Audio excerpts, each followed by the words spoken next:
Hi, welcome to this video on current affairs, where we cover the most important news of the third week of February 2022. To begin with, the Hijab Row in the state of Karnataka doesn't seem to settle down. Karnataka schools opened on 14th of February amid Section 144 imposed in sensitive areas. The Karnataka High Court earlier had ordered the state government to reopen schools and colleges while barring the students to wear religious clothing until the final judgment is given. Hijab became a political issue when a government pre-university college in Udupi district barred entry to 5 students wearing hijab.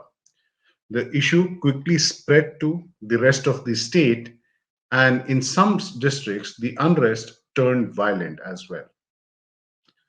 Meanwhile, the High Court of Karnataka continued the hearing last entire week, with the government of Karnataka maintaining that wearing hijab is not essential to religion.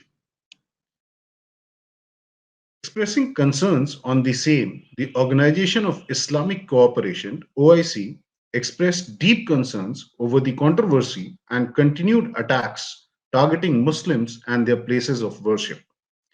India, in its response, denied the allegations and accused OIC of working with communal mindset.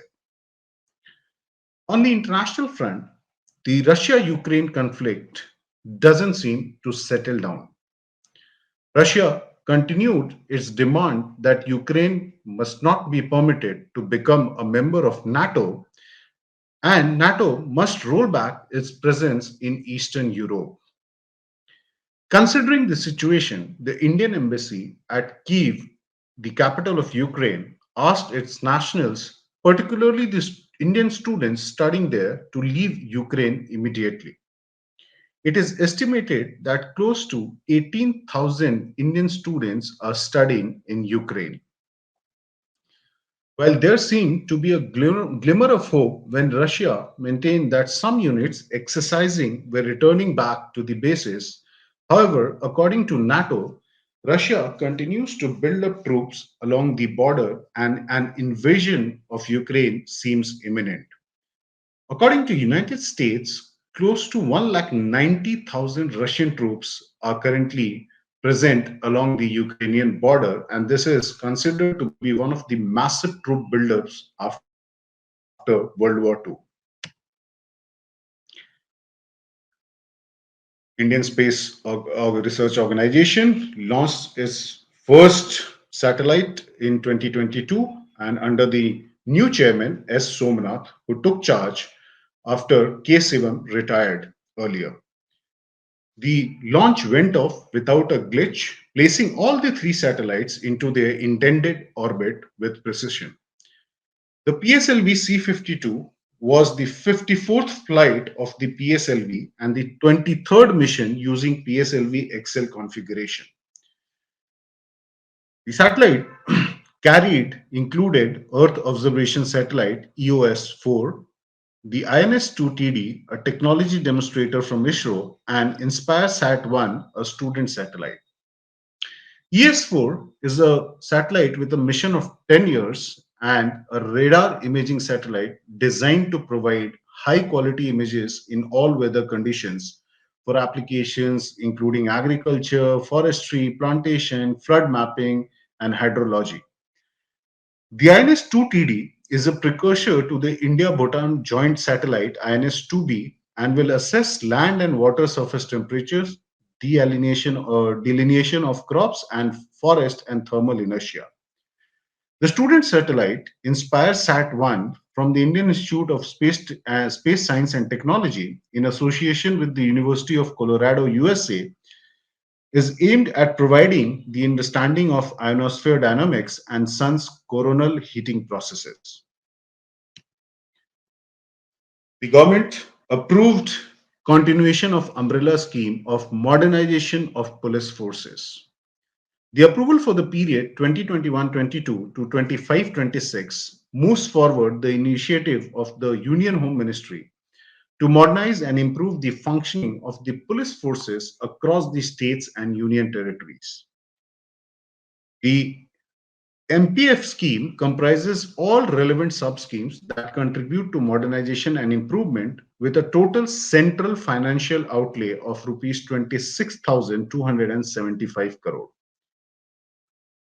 The scheme for modernization of state police forces has a total central outlay of rupees 4,846 crore, whereas a central scheme for modernization of forensic capacities has the outlay of 2,080 crore. The central outlay of rupees 18,839 crore has been earmarked for security related expenditure for the union territories of Jammu and Kashmir, insurgency affected northeastern states, and left wing extremism affected areas. In a significant move, the Union Cabinet, chaired by Prime Minister, approved the setting of G20 Secretariat and its reporting structures, which will be responsible for implementation of overall policy decisions and arrangements needed for steering India's forthcoming G20 presidency. India will hold the presidency of the G20 group from 1st of December 2022 to 30th November 2023, culminating with the G20 summit in India in 2023. G20 is a forum for international economic cooperation that plays an important role in global economic governance. The Secretariat, to be established in India, will be guided by an apex committee headed by the Prime Minister himself and comprising Finance Minister, Home Minister, External Affairs Minister, and G20 Sherpa. And this Secretariat will provide overall guidance to India's G20 presidency. Further, a coordination committee will also be set up to oversee all G20 preparations and report to the apex committee.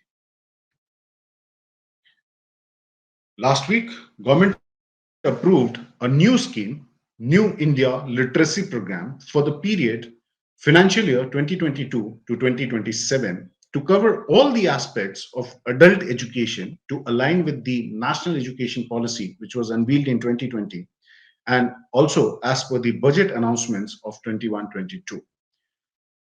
The NEP had recommendations for adult education and lifelong learning.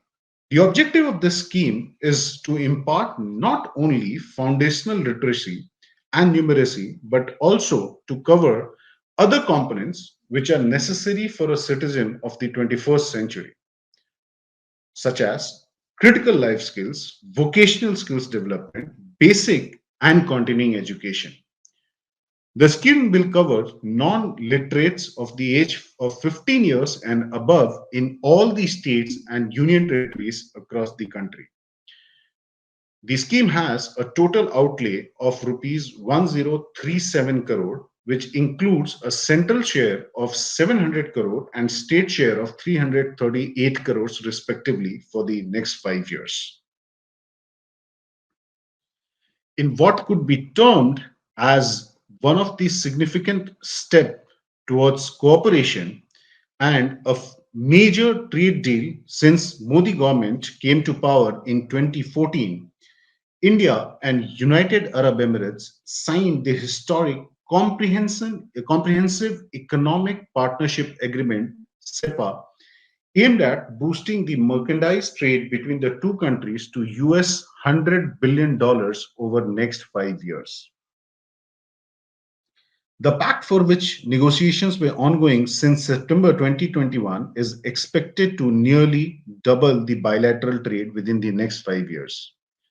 The deal was signed during the virtual summit meeting between the Prime Minister of India and Crown Prince of Abu Dhabi. UAE is India's third largest trading partner globally after United States and China. The agreement will provide significant benefits to Indian as well as UAE businesses, including enhanced market access and reduced tariffs. India has earlier pushed for easier export norms for textile, electronics, and most importantly, gems and jewelry. UAE, in fact, accounts for 80% of India's plain gold jewelry exports and 20% of studded jewelry export. The trade deal is expected to push this exports to $10 billion by 2023. Import duties will also be brought down on all items exchanged between the two nations. The agreement covered the widest possible array of subjects from free trade to digital economy to government procurement and several other strategic areas of mutual interest.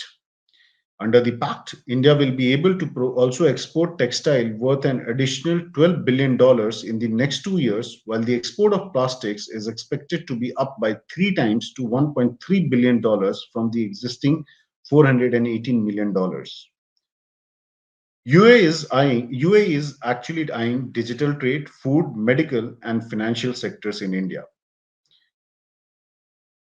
The UAE Pact should also help to step up India's proposed free trade agreements between Saudi Arabia and Bahrain, UAE, Qatar, Kuwait, and Oman. Citing threat to national security, the central government, on recommendations of Ministry of Home Affairs, banned 54 Chinese apps last week. With this, the total number of Chinese apps banned in India now stands at 278. In June 2020, government banned 59 Chinese apps, including the popular ones TikTok, WeChat, and Hello. In September 2020, another 118 apps were banned, which included the most popular PUBG. These bans were triggered by the killing of soldiers in Galwan Valley in 2020. Stay tuned. Do subscribe to our channel to receive regular updates and contents of interest. Do not forget to press the bell icon and subscribe to the channel.